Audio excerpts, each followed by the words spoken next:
Car जोहार। चलिए जानते हैं झारखंड सूबा की ताजा खबरों को, लेकिन उससे पहले अगर आपने अभी तक इस चैनल को सब्सक्राइब नहीं किया तो सब्सक्राइब कर लें ताकि आपको झारखंड सूबा की ताजा खबरें रोजाना मिलती रहे। सबसे पहली और बड़ी खबर, पीएलएफआई सुप्रीमो दिनेश गोप रांची लाया गया, नेपाल से हुई गिरफ्तारी। माओवादी संगठन पीएलएफआई सुप्रीमो दिनेश गोप को शनिवार की देर शाम नेपाल से गिरफ्तार कर लिया गया है। पहले उसे नेपाल से दिल्ली लाया गया, वहां उसे कड़ी सुरक्षा के बीच रांची लाया गया। पुलिस फिलहाल उससे पूछताछ कर रही है। उससे कहां पूछताछ की जा रही है इसका खुलासा नहीं हो सका है। पूछताछ से संबंधित किसी भी तरह की जानकारी देने से पुलिस महकमा बच रहा है। एनआईए और झारखंड पुलिस की संयुक्त कार्रवाई में यह सफलता हाथ लगी है। दिनेश गोप पर झारखंड पुलिस ने 25 लाख रुपए का इनाम रखा है। अगली खबर, चाईबासा के जंगल में बड़ा हादसा टला, सुरक्षा बलों को नुकसान पहुंचाने के लिए लगाया गया था 3 केन बम। चाईबासा के जंगलों में सुरक्षा बलों की सूझबूझ से एक बड़ा हादसा टल गया। सुरक्षा बल के जवानों ने तत्परता दिखाते हुए 3 केन बम को नष्ट कर जानमाल की क्षति होने से रोक लिया। घटना रविवार सुबह की है। अगर नक्सली अपने मंसूबे में कामयाब हो जाते तो बड़ा हादसा हो सकता था। भाकपा माओवादी ने पुलिस को नुकसान पहुँचाने के लिए 3 केन बम लगा रखे थे, जिसे पुलिस ने बरामद कर मौके पर ही नष्ट कर दिया। अगली खबर, टाटा स्टील में निकली इंजीनियरों की बहाली, ट्रेनिंग के बाद मिलेंगे 7 लाख रुपए। टाटा स्टील में युवा इंजीनियरों के लिए बहाली निकली है। इसके लिए 11 जून 2023 तक TataSteel.com और TataSteel.career पर ऑनलाइन आवेदन किया जा सकता है। आवेदकों को 3 टेक्निकल टेस्ट, लिखित परीक्षा व वर्चुअल इंटरव्यू राउंड से गुजरना होगा। चयनित अभ्यर्थियों को ट्रेनिंग इंजीनियर के तौर पर 1 साल के लिए बहाल किया जाएगा। ट्रेनिंग के दौरान प्रदर्शन बेहतर रहा तो 3 साल के लिए असिस्टेंट मैनेजर स्तर के अधिकारी तौर पर फिक्स टर्म एम्प्लॉयमेंट के तौर पर बहाल किया जाएगा। अगली खबर, कृषि मंत्री केरल दौरे पर, कृषि पशुपालन की नई तकनीक सीखने केरल जाएंगे राज्य के किसान। कृषि मंत्री बादल पत्रलेख एवं विभागीय पदाधिकारियों की टीम इन दिनों केरल दौरे पर है। टीम ने वहां केरल कृषि विश्वविद्यालय और मन्नुथी स्थित college of veterinary and animal science में जाकर वहां उपयोग की जा रही नवीनतम तकनीकों की जानकारी ली। कृषि मंत्री बादल पत्रलेख ने कहा कि कृषि के क्षेत्र में केरल विश्वविद्यालय देश के अग्रणी विश्वविद्यालयों में से है। जरूरत पड़ी तो कृषि और पशुपालन की नवीनतम तकनीक सीखने के लिए झारखंड के किसानों को केरल भेजा जाएगा। अगली खबर, 11वें वेतन समझौता पर लगी मोहर, कैटेगरी 1 कोयला कर्मियों का मूल वेतन 12,776 रुपए बढ़ेगा। कोयला कर्मियों का 11वां वेतन समझौता हो गया है। कोलकाता स्थित कोल इंडिया मुख्यालय में JBCCI 11 की 2 दिन चली बैठक के अंतिम दिन शनिवार को कोल इंडिया प्रबंधन और 5 सेंट्रल ट्रेड यूनियनों के प्रतिनिधियों ने समझौता पत्र पर हस्ताक्षर किए। समझौते के मुताबिक कैटेगरी 1 के कर्मचारियों के मूल वेतन में 12,776.22 रुपए की बढ़ोतरी हुई है। वहीं अंडरग्राउंड अलाउंस भी 9% से बढ़कर 11.25% कर दिया गया है।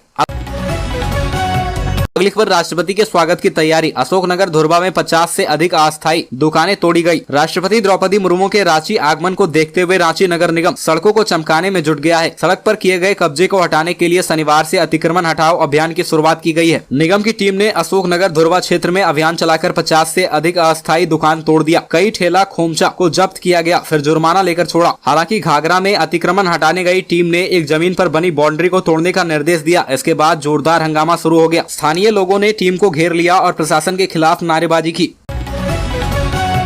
अगली खबर, JMM की बैठक में पार्टी को मजबूत करने पर चर्चा, घर घर जाएंगे कार्यकर्ता। मेदिनीनगर के क्राउन प्लाजा में झामुमो पलामू जिला समिति की बैठक जिला अध्यक्ष राजेंद्र प्रसाद सिन्हा की अध्यक्षता में की गई। दुर्ग सोरेन को उनकी पुण्यतिथि पर श्रद्धांजलि दी गई। कार्यक्रम में सदस्यता अभियान, पार्टी की मजबूती और पार्टी के विस्तार पर सभी प्रखंड अध्यक्षों और कार्यकर्ताओं से विस्तार में चर्चा की गई। इस बैठक में 4 प्रखंड हरिहरगंज, छतरपुर, मोहम्मदगंज और हुसैनाबाद भंग करने की घोषणा की गई। बैठक को संबोधित करते हुए अध्यक्ष राजेंद्र सिन्हा ने कहा कि आज झामुमो पलामू की सबसे मजबूत पार्टी है।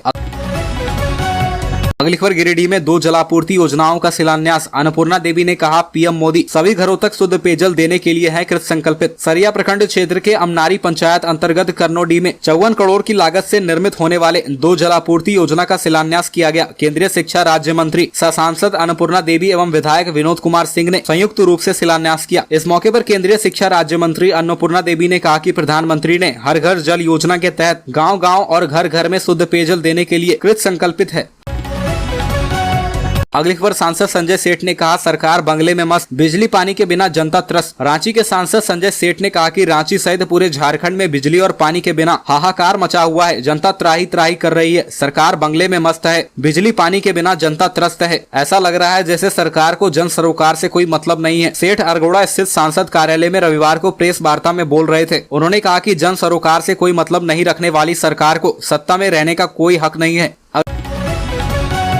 अगली खबर गिरिडीह में झामुमो जिला अध्यक्ष से मिले संविदा पर कार्य कर रहे कॉलेज कर्मी। स्थानीय परिसदन में रविवार 21 मई को आरके महिला कॉलेज, गिरिडीह कॉलेज, आदर्श कॉलेज धनवार में संविदा पर कार्य कर रहे कर्मियों ने झामुमो जिला अध्यक्ष सह उपाध्यक्ष संजय सिंह से मिलकर सरकार के निर्णय के प्रति आभार जताया। कहा कि 10 वर्षों से विभिन्न विभागों में कार्यरत कर्मियों के हित में स्थायीकरण व सम्मानजनक मानदेय दिए जाने का संकल्प पारित किया गया है। कॉलेज कर्मियों ने विभिन्न विभागों में दी गई सुविधा को कॉलेज कर्मी के लिए भी बहाल करने की मांग की है।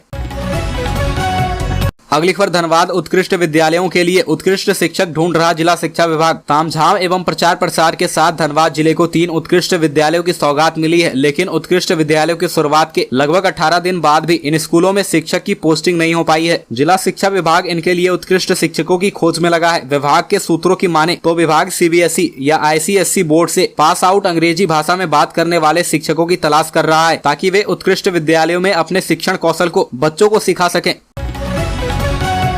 अगली खबर मुख्यमंत्री ने कहा, राज्य के वीर शहीदों के सम्मान के लिए काम करेगी सरकार। मुख्यमंत्री हेमंत सोरेन रविवार को झारखंड आंदोलन के अग्रणी योद्धा एवं पूर्व विधायक स्वर्गीय दुर्गा सोरेन की पुण्यतिथि पर रांची के नामकोन स्थित दुर्गा सोरेन स्मारक पहुंचे। यहां मुख्यमंत्री ने दुर्गा सोरेन की प्रतिमा पर माल्यार्पण कर उन्हें भावभीनी श्रद्धांजलि दी। मंत्री हफीजुल हसन अंसारी एवं विधायक सीता सोरेन सहित अन्य लोगों ने दुर्गा सोरेन को श्रद्धांजलि अर्पित की। अगली खबर वीर बाबा चौहरमल कल्याण समिति ने की बैठक। कहा, गैंगरेप के आरोपियों की जल्द नहीं हुई गिरफ्तारी तो करेंगे उग्र आंदोलन। वीर बाबा चौहरमल कल्याण समिति गढ़वा के पदाधिकारियों ने रविवार को बैठक की। समिति के सदस्यों ने बीते 18 मई को पलामू जिला के हुसैनाबाद प्रखंड के झरगड़ा ग्राम में अनुसूचित जाति की नाबालिग लड़की के साथ 6 युवकों द्वारा गैंगरेप की घटना की भर्त्सना की। कहा कि यह घटना मानवता को शर्मसार करने वाली है। समिति ने पलामू जिला प्रशासन से इस कुकृत्य में शामिल आरोपियों को शीघ्र गिरफ्तार कर कड़ी से कड़ी सजा दिलाने की मांग की।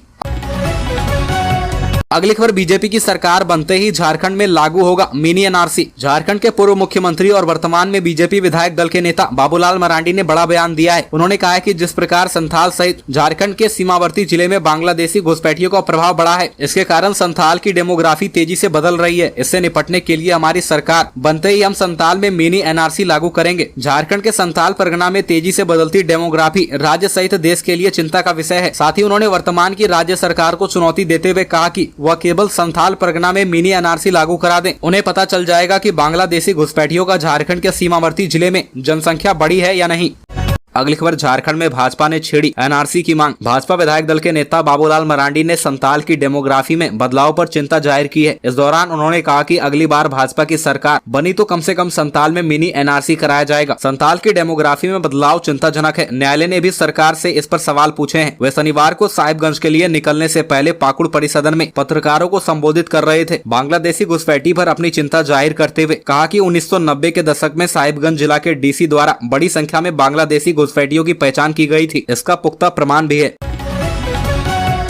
अगली खबर पूर्व CM बाबूलाल मरांडी ने किया प्रेस कॉन्फ्रेंस। 30 मई से 30 जून तक चलेगा महाजनसंपर्क अभियान। पाकुड़ परिसदन में पूर्व मुख्यमंत्री व भाजपा विधायक दल के नेता बाबूलाल मरांडी ने प्रेस कॉन्फ्रेंस कर बताया कि प्रधानमंत्री नरेंद्र मोदी का 9 साल पूरा होने जा रहा है। उन्होंने कहा कि मोदी जी के 9 वर्षों की कार्यकाल की उपलब्धियों को आम जनों तक पहुँचाने के लिए 30 मई से 30 जून तक महाजनसंपर्क अभियान चलाया जाएगा। प्रधानमंत्री के 9 साल की जन कल्याणकारी कार्य को भारतीय जनता पार्टी के कार्यकर्ताओं ने घर घर तक संदेश पहुँचाने का काम करेगी। अगली खबर 23 मई को जारी हो सकते हैं झारखंड बोर्ड मैट्रिक और इंटर रिजल्ट। झारखंड बोर्ड की ओर से मैट्रिक और इंटर के नतीजे की राह देख रहे छात्र छात्राओं के लिए अहम सूचना है। JSE कक्षा 10वीं 12वीं परिणाम 2023 मई या उसके बाद घोषित किए जा सकते हैं। यह उम्मीद मीडिया रिपोर्ट से जताई जा रही है। हालांकि इससे पहले मीडिया रिपोर्ट्स में यह भी दावा किया जा रहा था कि झारखंड बोर्ड 10वीं 12वीं के रिजल्ट 20 मई 2023 को घोषित कर सकता है, लेकिन ऐसा नहीं हुआ। वहीं झारखंड एकेडमिक काउंसिल ने 10वीं 12वीं का रिजल्ट डेट के संबंध में कोई आधिकारिक सूचना शेयर नहीं की है। अगली खबर 2000 रुपए के नोट बंद करने के फैसले को रांची के लोगों ने बताया सही। कहा, काली कमाई रखने वालों को होगी परेशानी। भारतीय रिजर्व बैंक ने 2000 रुपए के नोट को बंद करने का ऐलान किया है। इस पर रांची के लोगों से प्रतिक्रिया ली गई। लोगों ने सरकार के इस फैसले को सही बताया। शुक्रवार की देर शाम भारतीय रिजर्व बैंक द्वारा 2000 रुपए के नोट के बंद करने के ऐलान के बाद राजधानी के लोगों ने अपनी प्रतिक्रिया देते हुए बताया कि सरकार का फैसला बिल्कुल सही है। इस फैसले से आम लोगों को किसी तरह की परेशानी नहीं होगी। परेशानी ब्लैक मनी रखने वालों को होगी। बता दें कि देश में 2000 रुपए के नोट को बंद करने का ऐलान कर दिया गया है।